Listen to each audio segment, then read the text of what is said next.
O telefone tocou precisamente às 3h33 da manhã, como acontecia há 12 anos sem falhar. João sentou-se na cama, o coração disparado, sabendo que aquela chamada trazia um peso que ele já não conseguia ignorar. A escuridão do quarto em Alfama, o bairro antigo de Lisboa, parecia mais pesada do que nunca, com o som distante do Tejo misturando-se ao silêncio que se seguia sempre ao toque. Ele não atendia. Nunca atendia. Mas aquela noite, aos 28 anos, algo dentro dele mudou. O número era sempre o mesmo, desconhecido, e a voz, quando por acaso ele escutara anos antes, era de um homem que sussurrava apenas o nome dele antes de desligar. João levantou-se, os pés descalços no chão frio de azulejos, e caminhou até à cozinha onde o pai, Manuel, dormia no sofá depois de um turno longo no hospital. O pai, um médico reformado de 60 anos, nunca comentara as chamadas. Para ele, era só um engano, dizia. Mas João sabia que não era. 12 anos atrás, quando a mãe morrera num acidente de carro na estrada para Sintra, as chamadas começaram. Coincidência? Ele duvidava. Naquela manhã, enquanto preparava o café, João decidiu que ia descobrir. O trabalho no estúdio de design gráfico no Chiado esperava, mas a mente dele estava noutro lugar. Ele recordava as noites em que, adolescente, ouvia o pai falar ao telefone no corredor, sempre à mesma hora, sempre com uma voz baixa e cheia de saudade. Manuel era um homem reservado, viúvo dedicado, que criara o filho sozinho com rigor e carinho. Mas havia algo nos olhos dele, uma sombra que João nunca conseguira nomear. Na rua, o sol de Lisboa batia forte nas fachadas coloridas, e João caminhou até ao estúdio pensando no amigo Lucas, o colega que sempre o apoiara em silêncios. Lucas era gay assumido, aberto sobre a vida dele em Lisboa, e João sentia um aperto no peito sempre que falavam. Ele próprio nunca confessara nada, nem a si mesmo. As chamadas eram o espelho de um segredo que ele pressentia dentro de casa. Ao meio-dia, durante o almoço num café perto da Praça do Comércio, João ligou para o número pela primeira vez.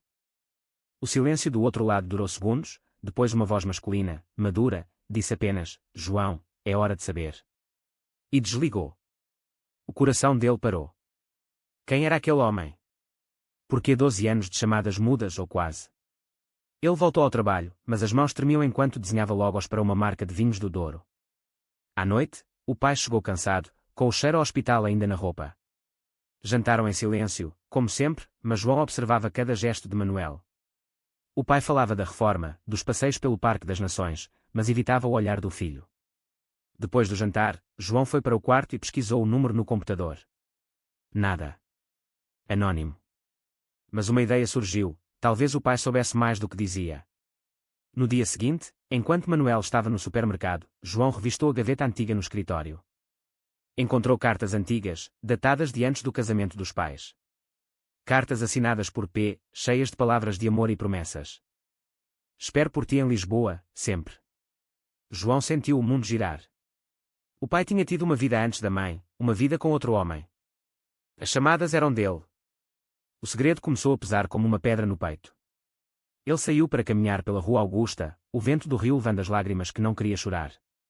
12 anos de silêncio, de fingir que tudo era normal. Agora, a verdade batia à porta dele. A tarde em Lisboa estava quente, mas João sentia frio por dentro enquanto voltava para casa.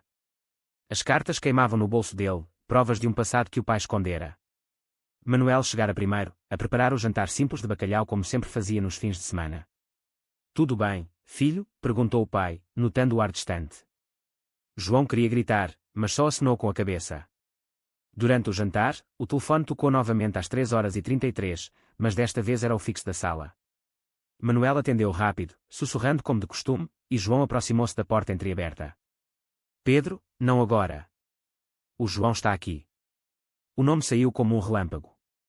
Pedro. O P, das cartas. O coração de João acelerou. Quem era Pedro para o pai? Depois do telefonema, Manuel sentou-se no sofá, cansado, e João não aguentou mais. Pai, quem é que te liga todas as noites há 12 anos? Manuel empalideceu.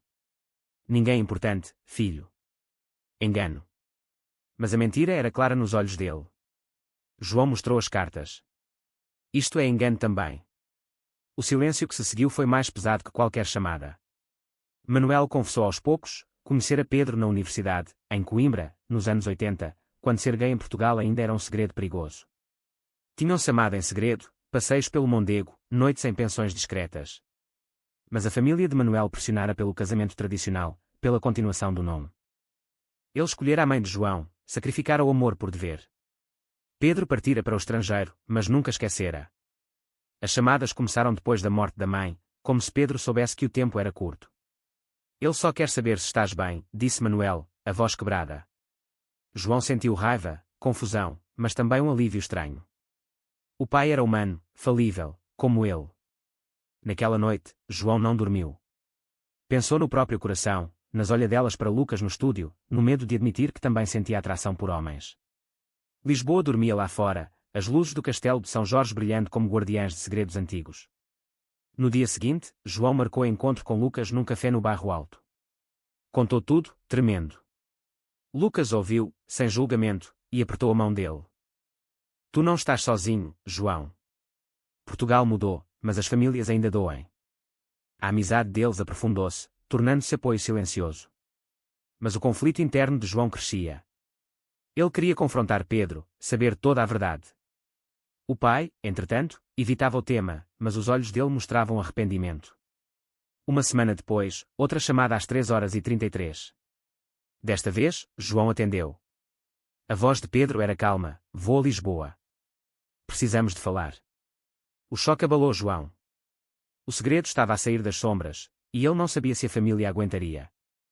A chegada de Pedro a Lisboa foi marcada por uma chuva fina de outono que lavava as ruas estreitas de Alfama. João esperava na estação do Rossio, o coração aos saltos, com o pai ao lado, silencioso. Manuel tremia ligeiramente, o rosto marcado por anos de segredo. Pedro desceu do comboio, um homem de 60 e poucos anos, elegante, com olhos que ainda guardavam o brilho do passado.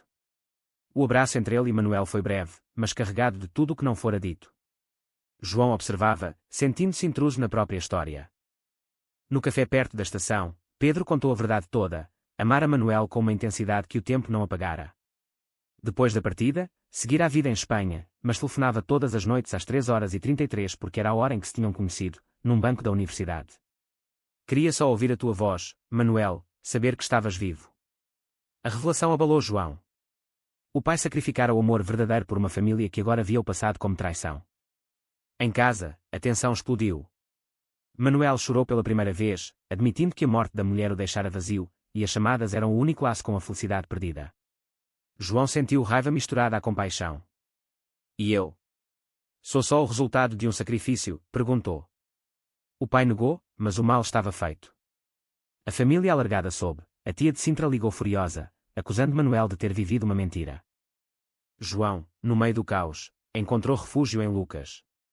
Os dois passearam pelo Parque Eduardo VII, falando de identidade, de como Lisboa agora tinha orgulho gay mas as casas antigas ainda escondiam segredos.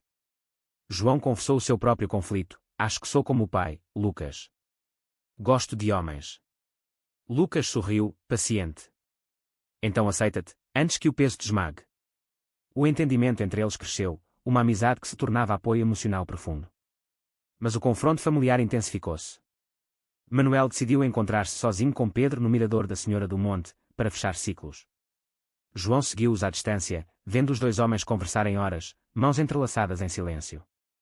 O filho sentiu o coração apertar, o pai merecia felicidade. A sociedade portuguesa aceitaria. De volta à casa, João enfrentou a própria crise. Uma noite, sozinho, escreveu no diário: 12 anos de chamadas ensinaram-me que o amor não pede permissão. O clímax aproximava-se, com decisões que mudariam tudo. O outono em Lisboa trouxe ventos frios do Atlântico, e com eles as escolhas inevitáveis. Depois do encontro no Miradouro, Manuel voltou mudado. Confessou a João que Pedro voltaria para a Espanha, mas o amor deles permanecia, puro e platônico agora. Não traí a tua mãe, filho. Só guardei uma parte de mim.